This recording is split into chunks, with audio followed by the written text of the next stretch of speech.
Hi everybody, Dan Illman, Matt Bernier, the DRF Bets race of the day for Saturday, December the 23rd is the Grade 3 Mr. Prospector from Gulfstream Park. Let's take a peek at this field. You can find free formulator past performances for this race at the Race of the Day event page on DRF.com. Matt, this race features the return of the number 6 XY Jet, 7-5 on the morning line. You're taking a horse at that kind of price off of a long layoff. Yeah, it's so tough to know what you're going to get out of this horse. You've got Jorge Navarro, who does very well off of these kind of layoffs. This horse could be controlling speed in a race like this. His best race is, just simply put, much better than anybody else in this field. The problem is this horse has started twice in the better part of 2 years. We'll get to XY Jet in a minute. Want to remind everybody that if you sign up to DRF Bets right now, a $200 free bet with no deposit required is available to you. DRF.com/join, promo code FREEBET09. Let's take the field from post position order. The number 1 is First Growth. First Growth was $5,000 out of his first start in 2017. He's raced 10 times for this barn. He's finished first 8 times, second once, off the board once. It's a remarkable turnaround. He has been disqualified from purse money twice as well. He won very easily last time out in the Claiming Crown Express. He didn't beat much. No, he beat a terrible field, but he did it the right way. He was in the clear the entire time. He was under a bit of a drive, but I like the way that he finished very willingly. I like that he's got experience over the Gulfstream main track. Well, obviously 1 for 1 at this point. Distance won't be a problem for him. I don't know. The question now becomes, do you think he's actually this good? Because he's going to be facing, it's one thing to do it against the Claiming Crown horses. It's another thing to do it against potentially, if you get the good XY Jet, my goodness, we're talking about a completely different chasm of horse. An argument could be made that if, without XY Jet, let's say XY Jet does not return to his best form. This really is a graded stakes in name only. There's some nice hard-hitting optional claimers, but they really haven't done it against graded competition, so perhaps this is the right spot for First Growth to try it. 2, as you mentioned, he was very sharp. He must have been in the 6th path on the backstretch and into the turn last time out, and he still won very comfortably despite drifting towards the inside. We'll see what kind of trip he can get down towards the rail, because he has run some of the faster races recently. The number 2 is Sonic Mule, and Sonic Mule likes Gulfstream Park. He goes out for Todd Pletcher, who we know loves Gulfstream Park. And last time out, Sonic Mule ran okay while on the lead. Do you think they've kind of found out what he is? He's a horse that can go to the lead and pressure it? Yeah, you know, Todd had always said early on, he goes, I don't know how far this horse wants to go. And I almost wonder, too. You go back and look at that City of Laurel, there were about 5 horses lined up across the track. And I know he was on the outermost kind of portion of the track, which is generally where you want to be at Laurel. But they were going a legitimate clip early on, and he stayed on. I thought it was a gutsy effort. He never changed leads. That's going to be a concern. You and I have never really liked Sonic Mule. We kind of look at him and say he's... But this could be the right spot. This could be, based on what you had just said, where if you take XY Jet out of this is kind of a glorified allowance race. If he's going to win a race, it's going to be a race like this. Your Dreams Are Mine, the number 3, is interesting because I think a lot of folks could look at his last race, his first start since February, and just say simply it was a prep for the Mr. Prospector. Off the long layoff, he ran at Gulfstream West, where he has not had a lot of success in the past. He pressed the pace. He finished evenly. Now he might be ready to rumble in his second start back, returning to Gulfstream Park. His Fig 2 starts back of 100 puts him in the mix. Certainly makes him a major player in here. Didn't like that he never changed leads at any point. He flattened out down the lane. Probably needed one. Probably needed to get a little bit tighter. Should be good to go in this spot here. The question that I have now is, if you take out the run 2 starts back and 3 starts back, he doesn't really have anything on his page that knocks my socks off, or at least makes me think that he's something that you want to take a shortish number on. The 4 is Sweet on the Ladies, who returned off about a 2-month break most recently at Gulfstream Park West. Finished second, coming from slightly off of the pace. I think that's a good race as a builder. He could do a little bit better. He's a 3-year-old. I don't think he's completely exposed. He has a versatile running style. The question is he really fast enough? His 190-plus buyer to date came going 5 furlongs in an off-the-turf race over a sloppy track. I usually don't trust those races. Yeah, always got to be leery when you're talking about an instance like that. The thing for this horse that you need to hope, if you like this horse, is that someone's going to go after XY Jet early, or that XY Jet just can't run anymore, because I think he's going to get outrun in a spot like this. Facing this kind of caliber runner, he's just not fast enough, I don't think, to run with them early. He's going to need to have a couple different things work out for him. This is a very ambitious placement by a sharp trainer in Ben Colebrook. The number 5, K-Wave, has only started 4 times. He is still eligible for a non-winners of 2 life.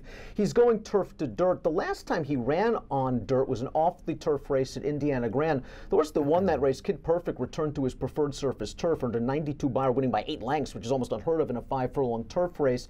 But K-Wave's dirt buyers, boy, they just pale in comparison. I'm assuming he's going to get outrun, and he's hoping for a pace collapse. For a guy that's as sharp and general, I don't want to say conservative as Ben Colebrook is, I don't understand the placement here, because this horse, like you say, he has conditions that he can still go through. I don't know what his best surface is at this point, and on paper he has no chance in here. He's just way too slow. XY Jet, as we mentioned, is the key to this race. We'll throw up the Timeform US pace projector. XY Jet, if he's right, is the best horse by leaps and bounds. Yeah.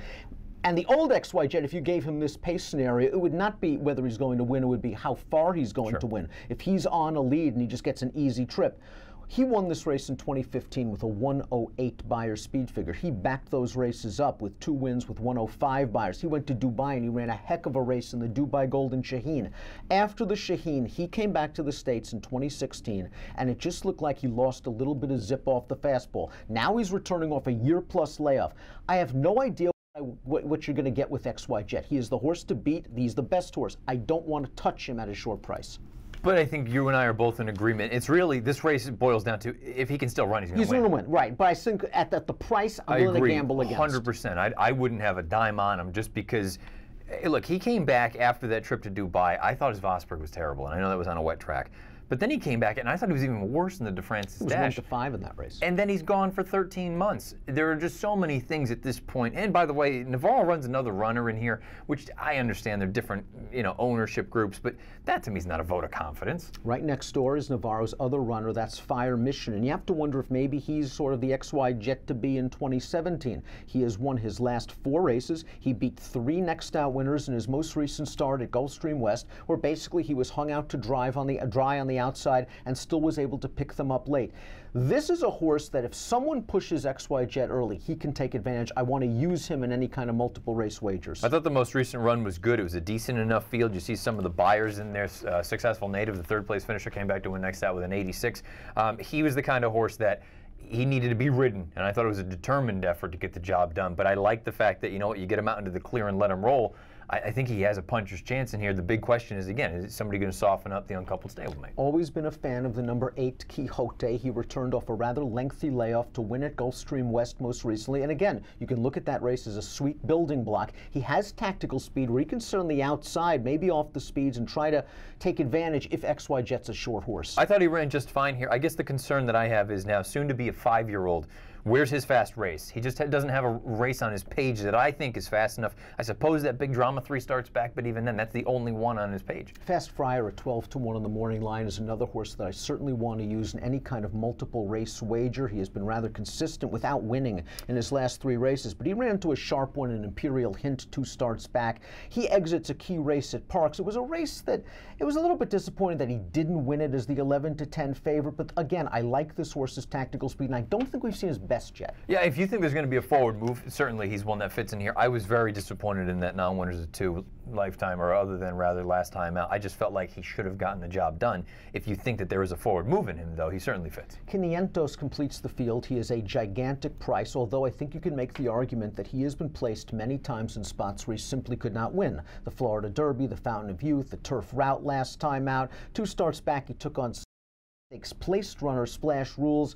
I still think, even with all of the dirtied up lines where he couldn't win, this is a tough spot. Minor award at best. Let's take a look at our top picks for the Grade 3 Mr. Prospector Stakes. If XY Jet comes back firing, he wins. But I think we're comfortable taking small shots against him. You like Sonic Mule, the number 2. Well, in this race, at 8-1. I think he's just the kind of horse that maybe this is one of those perfect storms where if XY Jet can't run anymore, and it's Pletcher at Gulfstream, and he could trip out if you think that XY Jet goes, and that the 1 and the 2 are the ones that are going to take up the running.